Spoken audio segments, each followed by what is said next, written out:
Halo, selamat malam semuanya. Bagaimana kabarnya? Sudah selesai belum kerjanya? Oke, semoga sehat-sehat selalu ya. Karena cuaca tidak begitu bersahabat. Selain itu juga kali ini harap berhati-hati ya, karena flu burung masih ada. Jadi harap dijaga kesehatannya, jangan lupa minum vitamin, apalagi besok puasa ya, bagi yang menjalankan ibadah puasa. Harap dijaga kesehatan, jangan lupa sahur ya. Karena Hongkong kan besok ya. Nah, oke, di sini saya mau mengajak teman-teman untuk mengulas ya yang kemarin di KJRI ya, kebetulan karena saya juga hadir dan dihadiri begitu banyaknya juga perwakilan dari berbagai komunitas ya, dan di sana salah satunya saya mewakili diri saya sendiri. Tapi untuk akses, karena saya individu, jadi saya meminjam akses dari teman organisasi ya. Kebetulan aksesnya adalah dari UB. Oke. Nah, di kemarin itu untuk kali ini saya acungi jempol karena KJRI Hongkong sudah memberikan kesempatan yang luar biasa, meskipun di dalam waktu yang begitu singkat ya, kurang lebih hanya 2 jam, tetapi sangat maksimum untuk dialog dan diskusi, di mana lebih banyak mendengarkan daripada merespon. Ya, lebih banyak mendengarkan daripada merespon. Dan juga KJRI sendiri atau konsulnya dan Pak Konjen itu tidak banyak defensif ya, tidak banyak defensif, tidak banyak membela diri, dan konselornya juga sudah sangat bagus karena tidak ada lagi yang menyatakan show off, kita sudah mengerjakan ini, kita sudah mengerjakan ini, tidak ada, kecuali ada 2 yang masih curhat.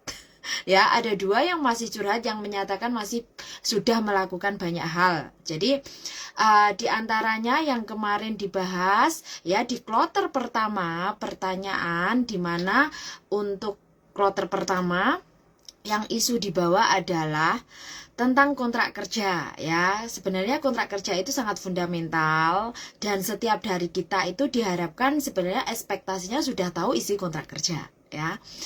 Baik pemerintah Hongkong maupun BP2MI maupun KJRI maupun majikan, itu ekspektasinya setiap pekerja migran yang belum datang ke Hongkong atau sudah setuju menandatangani kontrak kerja, itu artinya Anda sudah tahu isi kontrak kerja ya. Nah, dan kemarin isu yang dibawakan oleh salah satu perwakilan dari YouTuber, yaitu Mbak Afril. Dia menyatakan meminta untuk uang makan diminta. KJRI meminta kepada KJRI untuk mengusulkan uang makan diminta cash. Yang kedua adalah bagaimana dengan pekerja yang dipekerjakan 2 rumah. Ini masalah kontrak kerja ya. Nah, di situ perlu dicatat ya teman-teman, bahwa masalah kontrak kerja di situ sudah jelas. Jika Anda membicarakan tentang uang makan, di sini adalah alternatif. Jadi dari dulu sebenarnya kita sudah tahu uang makan itu bukan tidak bisa diuangkan, tetapi itu adalah alternatif jika ternyata majikan tidak memberi makan, atau mungkin masak terpisah, atau mungkin memang majikan sengaja memberikan uang makan sebagai sebentuk tambahan, atau mungkin uang jajan. Jadi itu beda ya. Jadi jelas di dalam kontrak kerja nomor 5 itu jelas. Dan untuk employment ordinance di Hong Kong itu juga tidak ada untuk diminta cash ya. Itu untuk uang makan.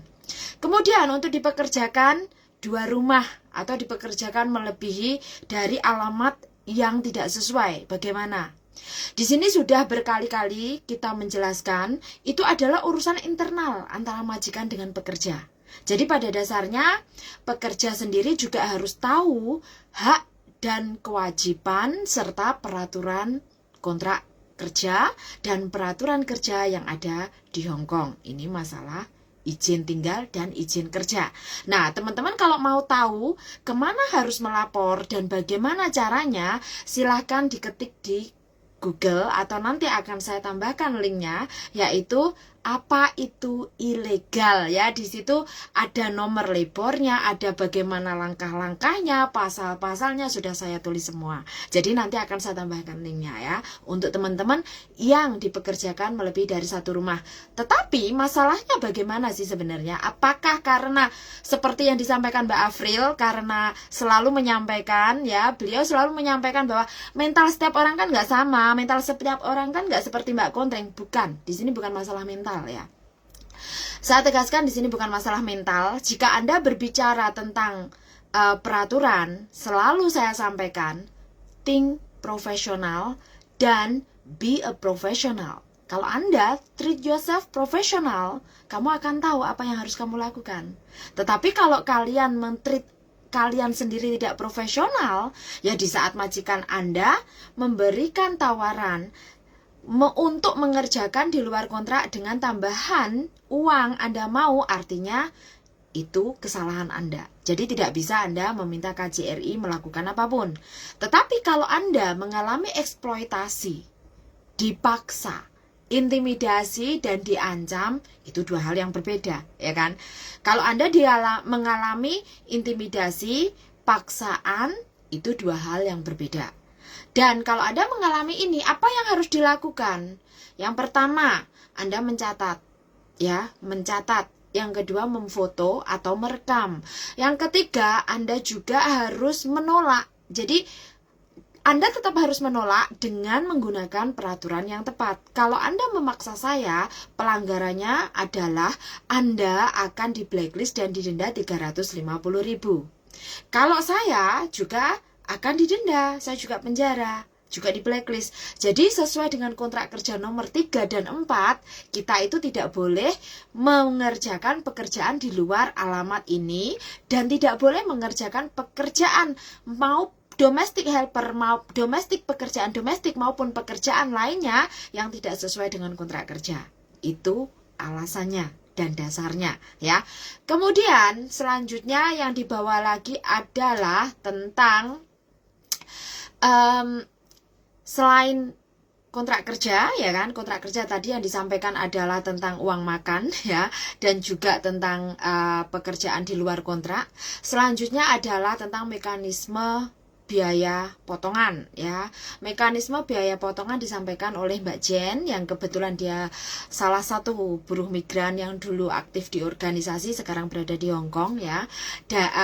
Di Yunlong ya, dia dari Kabar Bumi. Nah, dia meminta untuk KJRI memberikan pemahaman atau mungkin menyampaikan ke pusat ya tentang mekanisme pembiayaan untuk cost structure. Yang ini saya juga setuju, di mana seperti yang saya sampaikan, jika memang itu dilemparkan ada partnership dari pihak pemerintah dengan pihak swasta yang notabene pemerintah sendiri tidak mungkin melakukan sendiri, tidak, meskipun memfasilitasi tetapi tidak sepenuhnya difasilitasi oleh pemerintah dan bekerja sama dengan PPTKIS atau PJTKI yang notabene adalah pihak swasta ya kan, dan PJTKI berpartner dengan agensi. Di sini kalau memang pembiayaan untuk pelatihan atau cost structure atau living cost ini seharusnya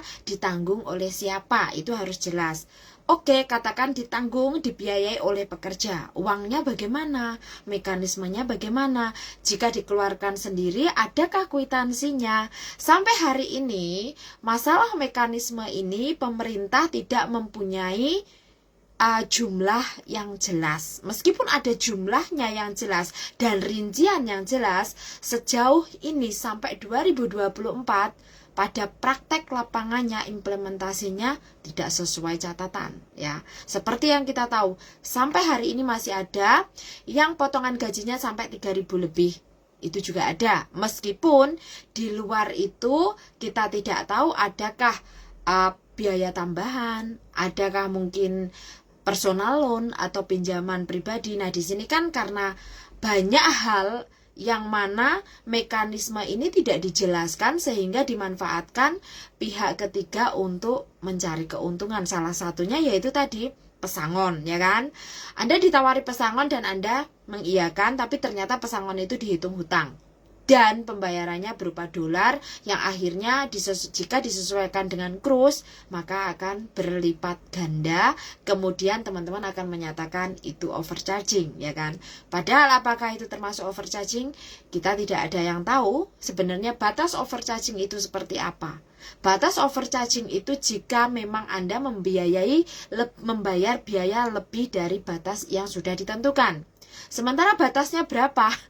Nah, ini undang-undang yang diberikan ada yang zero cost, ada juga yang mana batasannya masih sama, 15.400.000 dan 14 juta. 15.400.000, 15.500.000 itu untuk yang luar Jawa, sementara yang 15 juta adalah untuk yang di Jawa, Pulau Jawa, ya. Dan itu masih ada pembagian lagi. Pembagiannya apa? Jika Anda adalah X yang mungkin di Indonesia baru kurang dari 6 bulan, kemudian ditambah lagi kalau Anda lebih dari 6 bulan, setelah Anda 1 tahun, itu ada sendiri charge-nya dan berbeda. Dan di situ jika paspor masih ada dan paspor tidak ada, itu menggunakan undang-undang yang mana mereka tidak dijelaskan. Namun yang pasti sejauh ini masih menggunakan Kepmenaker nomor 98 tahun 2012, di mana jika Anda adalah ex PMI atau mantan PMI atau Anda sudah pernah bekerja ke luar negeri dan kembali lagi proses ke PT, maka Anda mengikuti Kepmenaker nomor 98 tahun 2012 di mana Anda hanya membayar biaya charge untuk numpang proses, ya kan? Seharusnya numpang proses itu tidak perlu lagi 15 juta, tapi kenyataannya di lapangan melebihi itu, ya kan? Ada yang 15 juta bahkan ada yang lebih. Seharusnya kalau Anda numpang proses itu hanya 2 juta rupiah. Tetapi praktek di lapangan tidak seperti itu, ya kan? Dan zero cost ini sebenarnya bukan zero cost Anda tidak mengeluarkan biaya, tetapi zero cost ini adalah Anda membiayai diri Anda sendiri dari dokumen dan juga semua perjalanannya, baik medikal dan juga paspor, berikut dengan medikalnya 2 kali, kemudian BPJS, uji kompetensi, ini wajib Anda biayai sendiri. Jadi ini bukan zero cost, tapi Anda membiayai diri Anda sendiri. Yang selama ini menjadi polemik adalah, sebenarnya kalau kita membiayai diri kita sendiri, ini uangnya kita keluarkan sendiri, ataukah dipinjami, ya kan? Sementara kalau program pemerintah dari tahun 2011, dari tahun 2011 ya saya sampaikan, dari tahun 2011 sebenarnya wacananya menggunakan KUR seperti yang dipraktekkan oleh Pak Beni saat ini, ya kan, menggunakan KUR melalui KUR KTA BNI yang kemarin kita tentang. Karena kenapa? Kenyataannya KUR KTA BNI itu justru mencekik karena belum berangkat disodori rekening koran dengan hutang yang mana Anda bisa berhutang kisaran sampai 100 juta. Nah, itu ada akhirnya kan mengalami pro dan kontra dan dibatalkan, tidak lagi menggunakan KUR BNI atau KUR KTA BNI, ya. Gagal kan? Dan sampai hari ini menjadi polemik. Sebenarnya tidak ada zero cost, tetapi yang ada adalah CPMI membiayai dirinya sendiri dengan mengeluarkan biaya. Sayangnya di saat kita melakukan transaksi, melakukan pembiayaan atau pembayaran tidak ada kwitansi. Jadi kenapa sering dimanipulasi, ada cas tambahan dan lain sebagainya, itu tidak ada penjelasan. Nah, ini di lapangan ya. Jadi kenapa kemarin saya mengusulkan kalau memang pada prakteknya pemerintah bekerja sama dengan pihak ketiga, seharusnya tidak pihak ketiga yang ada di Hongkong itu dengan Bank Hongkong. Seharusnya bekerja samanya dengan Bank Indonesia yang ada di Hongkong. Jadi pembiayaan bisa rupiah, tidak perlu pembiayaan dolar, ya kan. Jadi diberikan rekening khusus untuk pembiayaan ini atas nama si A, yaitu CPMI ini. pembiayaannya jumlahnya sekian, ya kan? Seperti memang tanda tangan hutang, tetapi kan jelas, tapi perincian harus jelas dan ada kwitansi. Berani tidak? Itu saja sih sebenarnya ya. Pemerintah tinggal berani apa tidak untuk mengambil langkah ini. Karena sebenarnya itu cara yang tepat untuk melindungi PMI dari perbudakan hutang.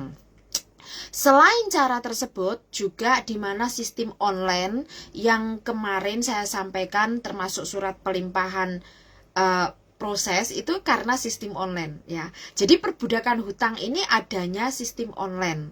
Sistem online yang mana data dikunci oleh agensi. Data dikunci oleh PJTKI ya kan. Nah, teman-teman kalau misalkan belum 1 tahun, data itu belum bisa dibuka. Masih ingat ya? Nah, inilah sistem online ini yang sebenarnya menjadi perbudakan hutang termasuk penambahan biaya potongan dan terjadi overcharging. Ya karena itu tadi, karena adanya diikat, padahal secara umum seharusnya di BP2MI itu di dalam 6 bulan, dalam jangka waktu 6 bulan itu dulu ya, di tahun 2017, jangka waktu 6 bulan itu seharusnya secara otomatis sistem online itu sudah terbebaskan. Tetapi faktanya, di dalam websitenya BP2MI, itu tidak bisa di-cancel selagi pihak PT tidak masuk di user account-nya dan mencabutnya. Itu tidak bisa. Jadi di saat Anda Rekom ID, data Anda itu sudah dikunci. Kemudian itu tidak ada auto. Sebenarnya seharusnya bisa dijadikan auto 6 bulan selesai itu bisa. Tapi saya kurang tahu kenapa sekarang diubah, ya kan? Diubah bahkan tidak bisa kalau tidak masuk ke user ID dan dicabut oleh pihak PT, tidak bisa. Dan itu yang bisa masuk cuman stafnya PT karena user ID-nya pakai PT, tidak pakai kita. Jadi kayak Cisco itu juga sama. Cisco itu yang bisa masuk adalah pihak PT, tidak kita, tidak perorangan. Jadi kenapa kita kemarin sebenarnya meminta untuk perubahan yang ini, biar kita sendiri yang masuk. Tapi kenyataannya sampai hari ini tidak bisa. Jadi seperti yang disampaikan Mbak Sringatin juga sama, bahwa sebenarnya masalah utamanya biaya overcharging terjadi karena kita disuruh menggunakan jasa PT. Ya kan? Kita disuruh menggunakan jasa PT, dilempar kepada swasta yang notabene perjanjian partnership antara pemerintah dengan PT mengenai pembiayaan tidak ada mekanisme yang jelas ya. Jadi itu sebenarnya kuncinya. Masalah utamanya di situ sampai hari ini. Dan overcharging ini tidak akan selesai selagi praktek di lapangan dan instruksi dari jabatan, dari atasan tidak akan pernah sampai ke bawah, dan dari atas A yang berikutnya nanti B sampai bawah sudah ABCD. Ya, itu dia masalahnya ya untuk pembiayaan. Terus yang selanjutnya juga masalah bea cukai. Jadi bea cukai kemarin juga dibahas, masalah barang kiriman, barang pindahan yang sebenarnya itu sudah berapa bulan ini ya? Sudah berapa bulan ya? Beberapa bulan ya. Kita sudah ganti tahun, di situ masih masih berkutat di barang pindahan dan barang kiriman ya. Di sini yang perlu saya highlight buat teman-teman, kalau teman-teman mengirimkan barang ya, selain item yang di dalamnya menurut PMK 141 dan Permendak nomor 36 itu kan ada batasan barangnya Mbak ya, ada batasan barangnya. Tetapi karena Anda menggunakan jasa paket ekspedisi, maka jasa paket ekspedisi ini mempunyai kuota tersendiri. Dan karena kuotanya tersendiri, maka syarat ketentuannya juga berlaku berbeda. Dan kemarin sudah dijawab bahwa sebenarnya kalau data PMI itu cukup memberikan data kontrak kerja itu sudah tersinkronisasi dengan BP2MI. Itu benar. Itu benar. Saya tidak menyangkal itu benar. Dan sebenarnya setiap data teman-teman yang di Hong Kong itu sudah approval kontrak kerja itu sudah terdata di BP2MI karena sistem online-nya satu link. Jadi KJRI, PJTKI, agensi, BP2MI itu sudah satu link. Ya, itu sudah satu link. Yang menjadi masalah di mana sih? Yang menjadi masalah adalah sinkronasi data ini terkadang Cisco PMI-nya ini macet tapi tidak ada pemberitahuan. Jadi ini BP2MI ini kurang mau transparan tentang masalah ini, sistem ini. Jadi kenapa banyak teman-teman juga, Mbak, kenapa IPMI saya tidak terlihat? Mbak, kenapa IPMI saya tidak terkonek? Mbak, IPMI saya tidak ketemu di PMI Reader. Kendalanya kan selalu seperti itu. Kalau tidak, bagaimana cara memasukkan ke IPMI? Itu yang bisa memasukkan agensi. Ya, itu agensi yang bisa memasukkan, bukan kita. Jadi itu sudah masuk di saat approval kontrak kerja, di mana di saat sistem online sudah dimasukkan mengisi data Anda. Itu sudah otomatis sebenarnya. Yang tidak otomatis itu jika kenapa? Paspor Anda yang lama tidak cukup 2 tahun, ya kan? Kemudian Anda renew paspor, secara otomatis nomor paspor baru belum terkonek. Disitulah IPMI Anda hanya akan selesai sampai masa paspor berlaku. Jadi tidak ada kelanjutannya karena belum diupdate. Ya, karena beda paspor itu tadi. Dan seharusnya inilah yang harusnya di-upgrade.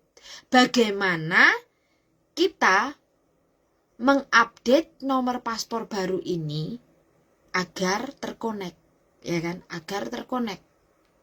Ini yang belum ada.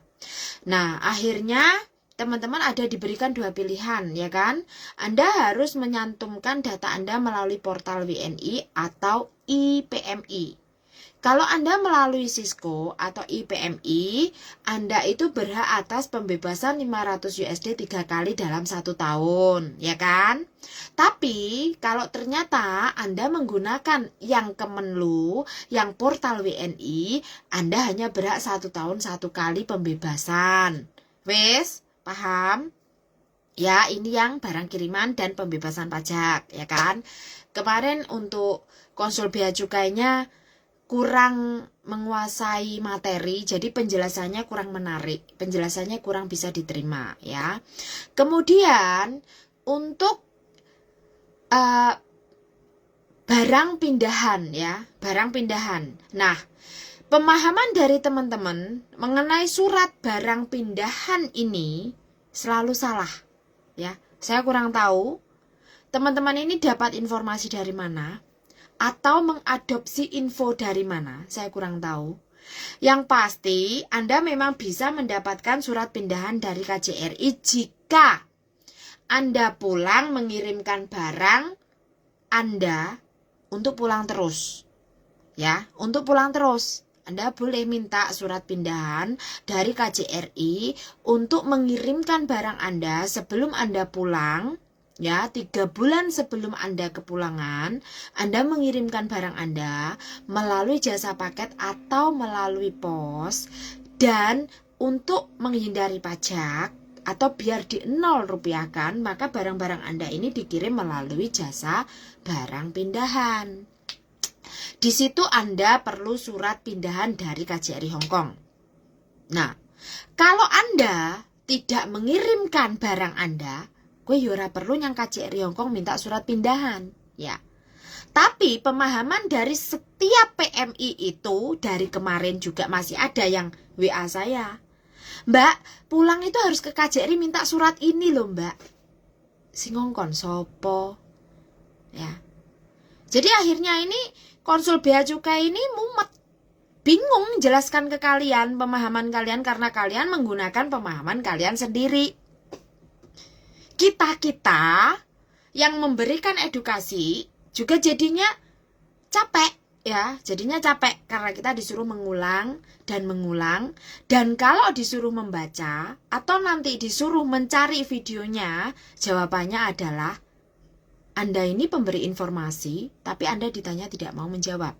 Sama seperti halnya kemarin, yang menyalahkan KJRI Hong Kong tidak bertanggung jawab jika ternyata paspor si A hilang dan lain sebagainya. Ingat ya, kita juga harus belajar, kita tidak boleh menyalahkan orang lain ya. Nah, ini masalah bea cukai ya. Terus selanjutnya, setelah masalah bea cukai, tak catat ya soalnya. Takut aku salah ya. Kemudian adalah masalah paspor hilang ya. Kalau untuk pelayanan paspor tadi udah tak tulis ya. Untuk paspor hilang dan digadai ya. Paspor hilang dan digadai itu per 2015 11 Oktober. Itu sudah ada yang namanya notification letter dari KJRI Hong Kong yang dikeluarkan oleh konsul keimigrasian atas nama Bapak Andri Indardi ya, yang mana mengeluarkan surat pemberitahuan bahwa pihak manapun tidak boleh menahan dokumen berupa paspornya WNI di mana dengan alasan apapun, tidak terkecuali majikan, agensi majikan maupun rentenir. Ini adalah penahanan dokumen ya. Tetapi di situ juga disampaikan bahwa Anda yang pemilik paspor atas nama tersebut juga bertanggung jawab atas paspor tersebut karena itu dokumen negara yang dipinjamkan kepada Anda dengan syarat ketentuan berlaku. Dan jika Anda terbukti menyalahgunakan dokumen tersebut, Anda itu bisa didenda dan dipenjara. Kalau tidak salah 250 juta kalau tidak salah. Karena saya hilang ya filenya. Itu di postingan akun saya yang hilang ya. Mengenai paspor hilang dan digadai. Kemudian prosedur untuk jika paspor hilang bagaimana pembuatannya. Ini sudah dibahas sebenarnya ya. Kalau paspor hilang, Anda harus datang ke melapor mencari surat kehilangan ke kantor polisi di Hong Kong, kantor kepolisian ya. Selanjutnya setelah Anda mendapatkan surat kehilangan, baru Anda datang ke KJRI mengajukan permohonan pergantian paspor karena hilang. Catat, jika Anda paspor karena rusak dan paspor karena hilang, ini akan mendapatkan denda. Ya, ini sudah ada denda. Jadi kemarin si Yat Yisam menyinggung ini, harap semoga dia nonton ya. Anda mungkin kurang update, ini sudah ada denda. Dan prosedur pembuatan paspor hilang dan paspor digadai itu beda. Itu beda ya. Kalau paspor hilang itu meskipun ada BAP-nya, prosedurnya hampir sama, tetapi kalau paspor hilang dan mampu membuktikan memang hilang, KJRI berhak membuatkan dan wajib membuatkan paspor baru. Tetapi kalau ternyata Anda menggadaikan, itu KJRI tidak berkewajiban membuatkan paspor baru Anda, tetapi Anda hanya dibikinkan SPLP, selanjutnya Anda bikin paspor di Indonesia sendiri. Ini kebijakan ini belum diterapkan secara praktek oleh KJRI Hong Kong. Kurang tegas, karena kasus Mr. Lee masih ada teman-teman dibikinkan SPLP, kemudian di-upgrade dibikinkan paspor. Jadi orang tidak jera. Ya, sementara yang 80 orang anak Filipina waktu itu, pemerintah Filipina memberikan kebijakan harus pulang ke negara asal untuk membuat paspornya di saat Anda menggadaikan paspor Anda dan terbukti Anda sudah menyalahgunakan dokumen negara, maka pihak Filipina hanya membuatkan SPLP pulang, selanjutnya Anda harus membuat paspor di negara Anda. Itu Filipina. Bagaimana dengan Indonesia? Akankah tegas? Nah, tetapi karena kasus di 2017 itu paspor Indonesia sangat banyak. Kisaran waktu itu sampai 800 lebih ya. Dan yang paling banyak adalah paspornya anak Indonesia. Nah, ini kalau teman-teman masih melakukan itu lagi, bisa jadi sanksinya lebih tinggi loh ya. Nah, oke, itu masalah paspor hilang dan 3D ya. Nah, kemudian masalah WNI status overstayer dan paper ini dari teman saya Kondi ya. Oke, status WNI overstayer dan paper untuk menjadi overstayer atau memilih menjadi paper ini adalah hak prerogatif individu dengan segala pertimbangan yang sudah mereka pikirkan. Tidak ada hak siapapun melarang, tetapi kita hanya memberikan himbauan. Kita hanya memberikan pendidikan dan himbauan bahwa overstay maupun paper sebenarnya adalah salah satu bentuk pelanggaran izin tinggal administratif keimigrasian di negara Hong Kong. Ya, Anda menjadi overstayer itu hak Anda, tetapi konsekuensi Anda menjadi overstayer adalah 1. Anda harus menjalani hukuman kurungan dan juga membayar denda. Itu adalah hukuman yang ada di Hong Kong, di mana overstay Anda harus dihukum 2 tahun maksimum dengan denda 50.000. Itu sudah kita bahas ya kan? Itu hukumannya, mutlaknya seperti itu. Tetapi apakah setiap overstayer akan diberlakukan hukuman ini? Itu tergantung keputusan hakim. Akan dilihat lagi dan direview lagi dari kasus Anda dan hasil sidang serta investigasi. Jadi, tetapi untuk mutlak hukumnya overstay adalah di penjara 2 tahun maksimum dan denda 50.000. Itu paten. Masalah implementasinya kembali lagi untuk putusan sidang dari hakim. Kemudian untuk status paper itu bagi siapa sih? Nah, sebenarnya status paper itu atau hangkaiji atau surat jalan atau surat tinggal Anda diperbolehkan tinggal di Hong Kong. Tapi bukan berarti Anda itu tidak pulang. Sebenarnya status paper itu hanya menunggu kepulangan. Kamu hanya menunda kepulangan. Karena yang berstatus paper ini urung pengen mulih. Mbuh berbagai alasan, tetapi satu yang dicatat WNI yang berstatus paper ini sama halnya Anda sudah menggadaikan keselamatan Anda, jiwa raga Anda kepada pemerintah Hong Kong. Kenapa? Ya iya, karena dokumen Anda sudah diminta oleh Kowloon B. Anda hanya diberikan surat keterangan bahwa si A ini boleh tinggal di Hong Kong selama masih pegang ini dan setiap 1 bulannya harus absen, ya kan? Terus lagi tidak boleh bekerja.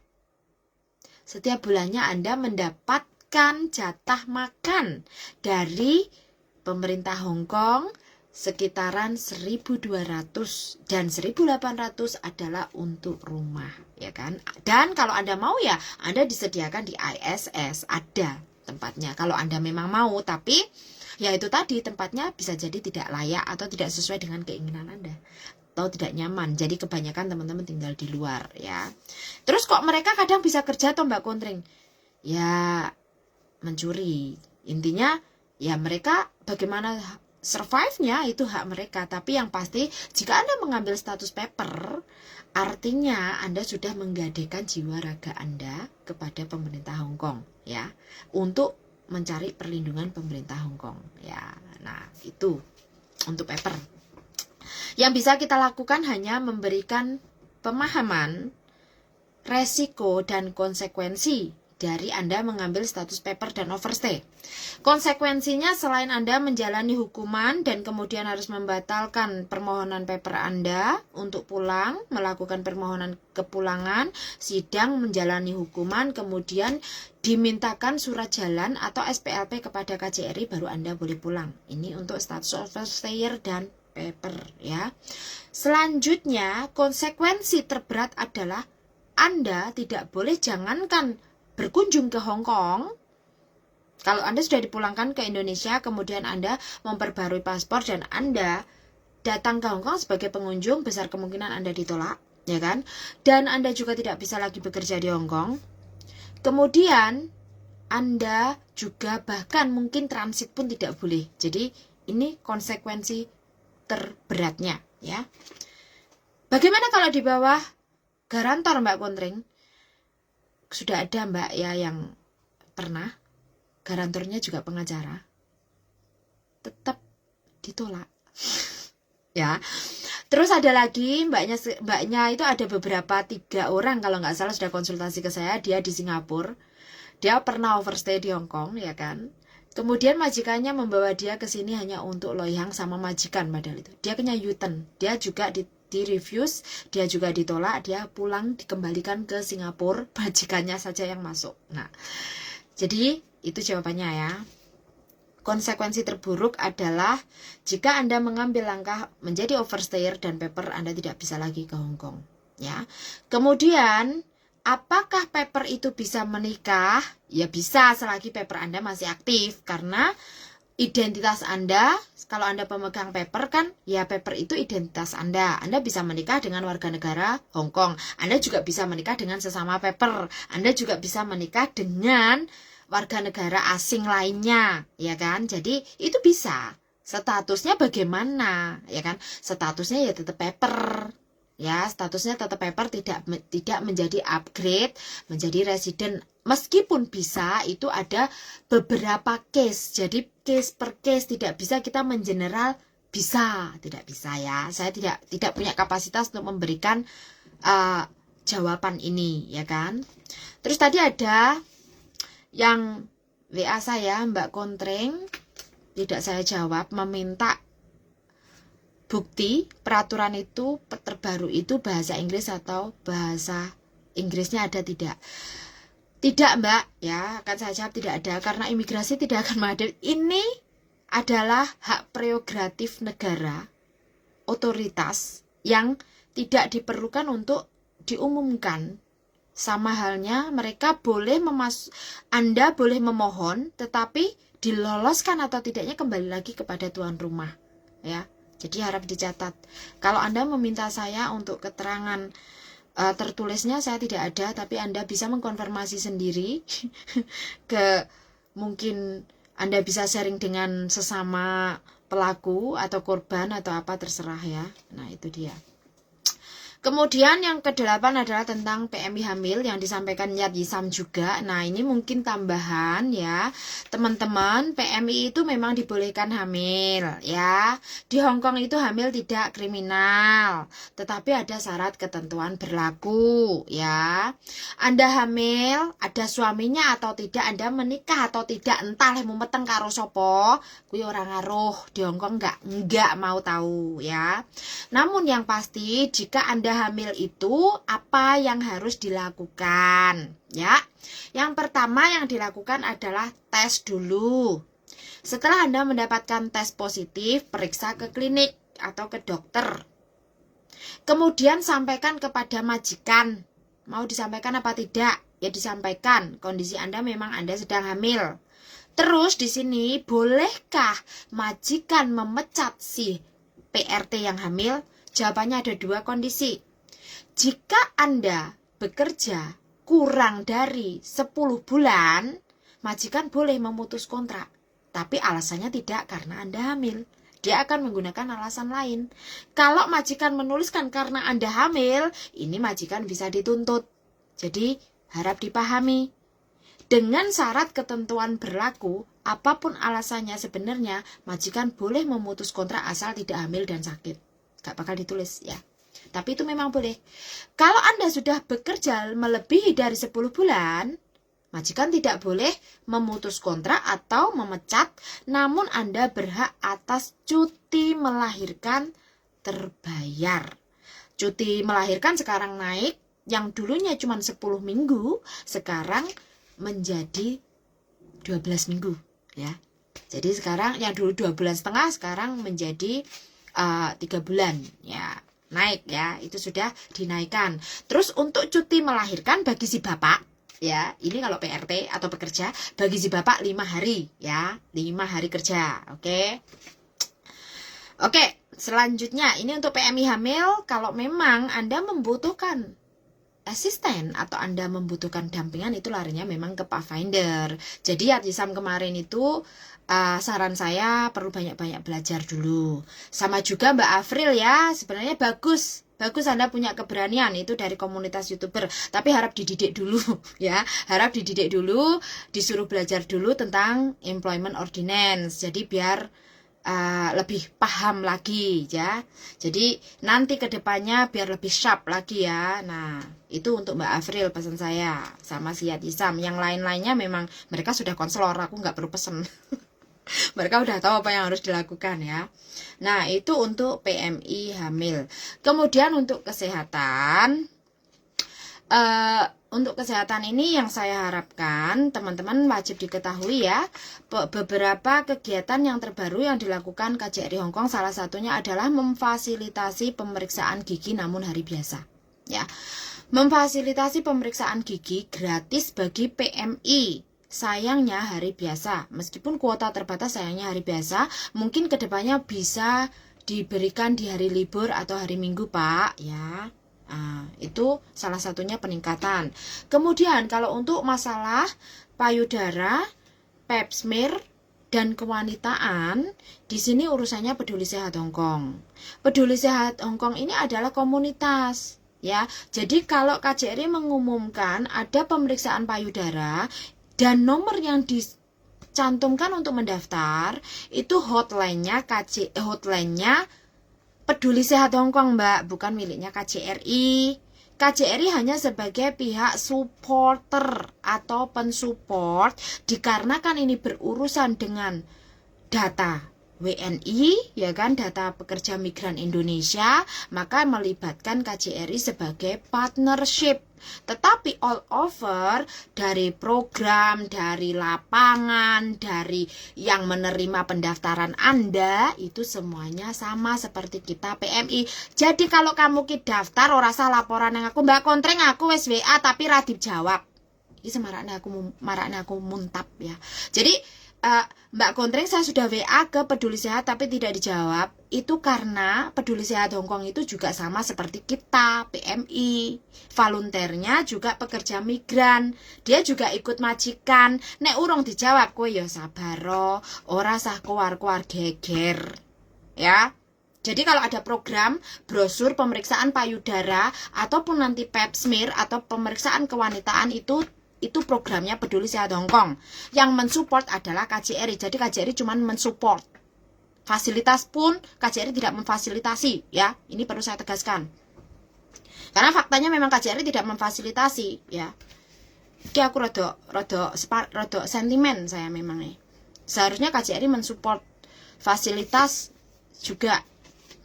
Kemudian adalah yang ke-10 tentang BPJS PMI.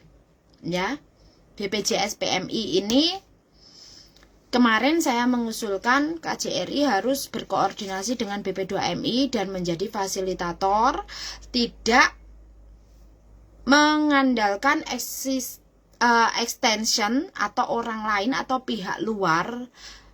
Saya menyebutkan tidak boleh menggunakan YouTuber, ya kan, ataupun sesama PMI. Tetapi diharapkan itu petugas langsung dan ada posnya di KJRI. Jadi bersatu dengan KJRI dan mekanisme pembayarannya itu dibayar oleh majikan melalui administrasi pembiayaan dari agensi ya. Nah, itu yang saya sampaikan dan kemudian saya juga menyampaikan, saya bandingkan dengan miliknya Filipina. Filipina juga ada namanya OWA. Di situ setiap PRT Filipina itu mempunyai membership di OWA ini. Dan kurang lebih perlindungannya sama seperti BPJS Ketenagakerjaan. Dan di situ bayarnya 196 Hong Kong dolar. Itu yang membayar majikan. Dan di saat approval kontrak kerja, itu yang saya usulkan masalah BPJS PMI. Dan kalau diterminate bisa diklaim mendapatkan ganti rugi 1.500 Hong Kong dolar. Tetapi kalau Anda sakit di Hong Kong, maka itu tidak diassign dengan rumah sakit di Hong Kong. Anda hanya menggunakan asuransi yang dibelikan majikan. Ini masalah BPJS PMI. Kemudian kontrak mandiri, ya, kontrak mandiri. Nah, kontrak mandiri di sini yang saya sampaikan adalah untuk direvise ulang atau diperbarui tentang pemberlakuan kontrak mandiri peraturannya yang menyulitkan. Yang notabene saat ini pemerintah Hong Kong sudah memiliki smart renewal itu sejak di tahun 2020. Kalau nggak salah ya. Itu sudah ada smart renewal yang notabene dimanfaatkan, difasilitasi untuk pekerja dan majikan renew kontrak dengan satu majikan yang sama.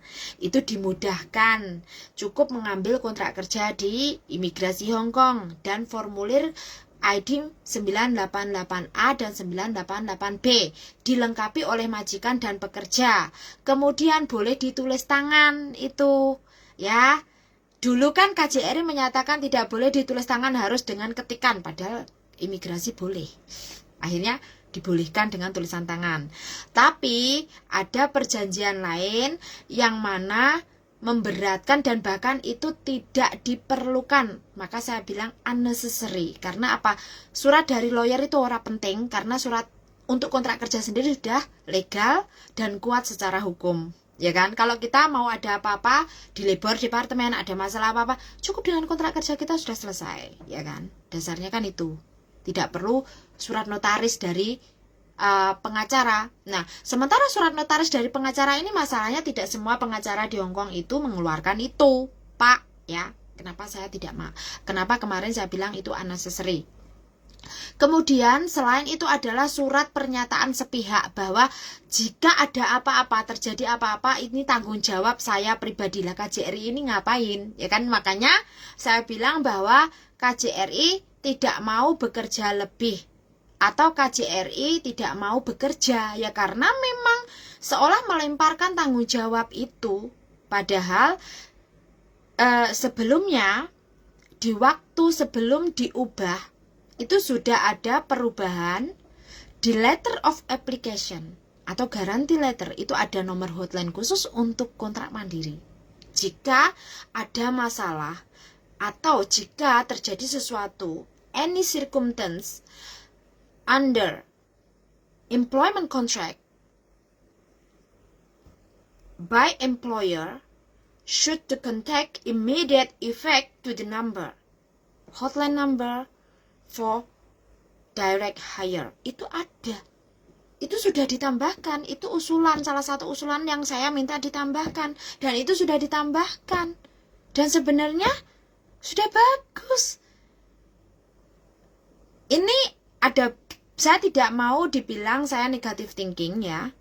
Mbak Isa, lihat ya, gak apa-apa ya. Jadi ini saya tidak menyatakan saya punya negative thinking atau saya mempunyai asumsi buruk, tidak. Tetapi besar kemungkinan perubahan kemarin, selain karena KJRI tidak mau bekerja lebih, selain alasan dengan perlindungan dan lain sebagainya, pasti ada pro kontra dengan agensi. Agensi akan pasti mendemo KJRI karena servis ini merugikan bisnis agensi. Takutnya semua majikan renew-nya nggak menggunakan agensi. Padahal ya nggak juga. Saya yakin orang Hong Kong nggak juga, ya kan. Karena kenapa?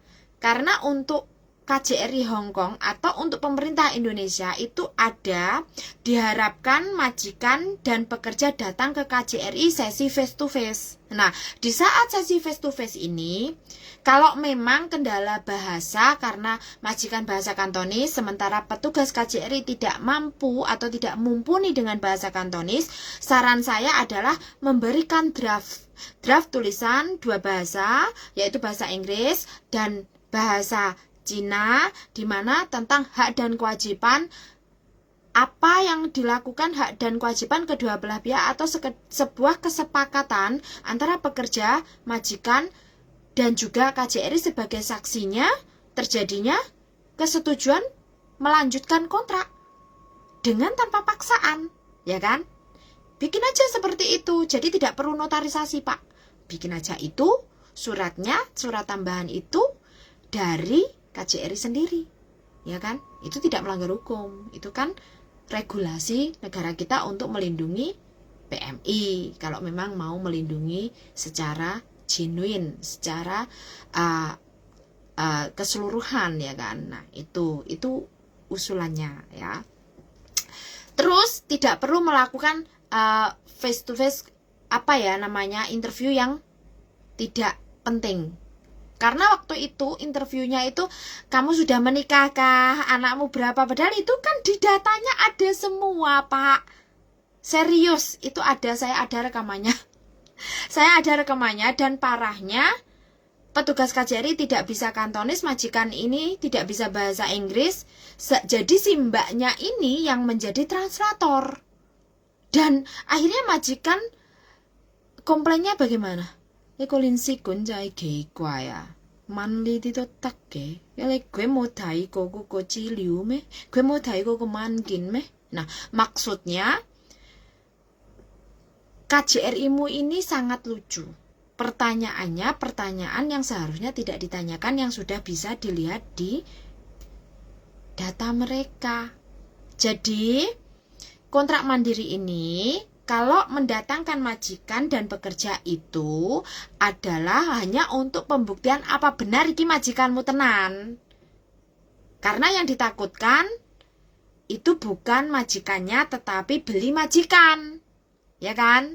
Nah, kalau yang ditakutkan nanti beli majikan atau ternyata ini kong kali kong, kan itu akan terlihat, ya kan? Jadi silahkan menggunakan itu, ya kan? Tetapi bukan berarti dengan adanya kontrak mandiri ini KJRI tidak bertanggung jawab atas perlindungan dari PMI. Tidak bisa. KJRI tetap berkewajiban dan harus bertanggung jawab melindungi jika terjadi apa-apa pada kontrak kerjanya. Jika terjadi apa-apa dengan si anak ini, ya kan? Tetap. Karena kan tidak bisa menyatakan kalau yang disampaikan Pak Clemons kemarin adalah ngurus visa sendiri dan lain sebagainya, itu sekarang semuanya bisa online, Pak. Jadi nggak ngaruh, ya kan? Visa sekarang juga tidak perlu face to face ke imigrasi, apalagi renew kontrak. Kalau kita renew kontrak dengan majikan yang sama, tidak ada kewajiban bagi PMI datang ke imigrasi menemui officer, ya. Ini tambahan. Tapi, kalau Anda pindah majikan, Anda tetap harus menggunakan agensi, kemudian Anda berkewajiban datang ke imigrasi menemui officernya. Ini sudah dari dulu. Jadi, mungkin KJRI ini perlu banyak hal yang untuk benahi, ya. Ya leh ngoceh iki engko mbok dipakai atau tidak wis terserah, sih penting apa yang ada dalam pikiran saya sudah saya sampaikan, ya. Dan itu yang bisa saya sampaikan. Kemarin kita membahas, selain itu juga portal WNI, ya. Masalah portal WNI, lapor diri, sebenarnya lapor diri itu wajib atau tidak? Lapor diri itu secara undang-undang sebenarnya wajib, Mbak, ya. Tapi praktek implementasinya masih belum bisa dilaksanakan dikarenakan masih ada perlu penyempurnaan di aplikasi. Dan juga saya memang meminta kepada Pak Konjen untuk melanjutkan kepada Kemenlu bagaimana perlindungannya jika ternyata si A ini nanti ke depannya data KTP-nya sama data paspornya tidak sama. Mengingat kakak yang terbaru itu ada kolom paspor sendiri, ada kolom KTP sendiri. Jadi kolom NIK itu ada, paspor ada, berdampingan. Itu kakak terbaru. Kalau nggak percaya boleh yang di Indonesia atau sekarang kalian cek, minta kakak dari rumah. Bener nggak omongku? Itu sudah sejak 2020 malahan. Malah sebelum 2020 kalau tidak salah. Ya 2020 November itu sudah ada, ya. Karena waktu portal diadakan kembali lagi November 2020 rame, kemudian anak-anak diarahkan ke ruang Ramayana setelah bikin paspor, didata oleh beberapa anak mahasiswa, masih ingat, ya. Terus dipaksa meminta telepon keluarganya, ditanya mau berapa lama lagi bekerja di luar negeri, kapan pulang dan lain sebagainya. Nah, masih ingat, ya? Itu data saya masih ada. Ya. Itulah dimana akhirnya dihentikan setelah mengalami pro dan kontra dan kita protes. Tapi kali ini bukan berarti dihentikan. Kali ini tetap akan diadakan dimana lapor diri itu wajib, secara undang-undang wajib dengan alasan perlindungan dan lain sebagainya. Namun yang ingin saya tanyakan perlindungan yang bagaimana? Karena jelas nanti teman-teman ini jika mereka ternyata data tidak sama, ini akan mengalami kendala. Kendalanya ya kalau keluar negeri lagi, ada nggak solusi bagi kami dari pemerintah, apalagi yang saat ini di Hong Kong saja, di masa sebelum biometrik, kemudian ke sini setelah biometrik, ganti data, ternyata terdeteksi 2 identitas yang berbeda, yaitu akhirnya Hong Kong ID ganda dan masih banyak mereka yang saat ini menunggu sidangnya. Dan KJRI tidak diberitahu dikarenakan apa? Pihak imigrasi secara hukum Anda sudah tahu undang-undang, secara hukum Anda sudah dewasa, Anda sudah bisa membuat keputusan itu sendiri. Jadi, jika itu berhubungan dengan data pribadi Anda, mutlak urusan Anda sendiri, tidak ada urusannya dengan KJRI. Karena KJRI hanya lembaga negara yang memverifikasi bahwa itu data Anda adalah asli dan memverifikasi Anda adalah warga negara Indonesia yang sedang domisili di Hong Kong dan sebagai pekerja migran Indonesia yang legal. Itu saja status KJRI-nya. Tapi di saat Anda sidang dan lain sebagainya, absen maupun Anda BAP di Kowloon B, ya Anda sendiri. Pendampingnya siapa? Nggak ada pendampingnya, penterjemah. Ya, nah, oke ya, sampai di sini dulu dan sampai jumpa. Tadi ada yang nanya ya, mau live di YouTube? Tidak Mbak, tapi mungkin kalau memang bisa. Hari ini tidak live, tapi mungkin nanti live di YouTube, entah kapan akan saya bahas lagi. Kalau ini nggak bisa di-download, ya live, tapi kalau ini bisa di-download, ya akan saya download, saya re-upload di YouTube untuk save video ya. Oke, sampai di sini dulu. Selamat beristirahat dan sampai jumpa.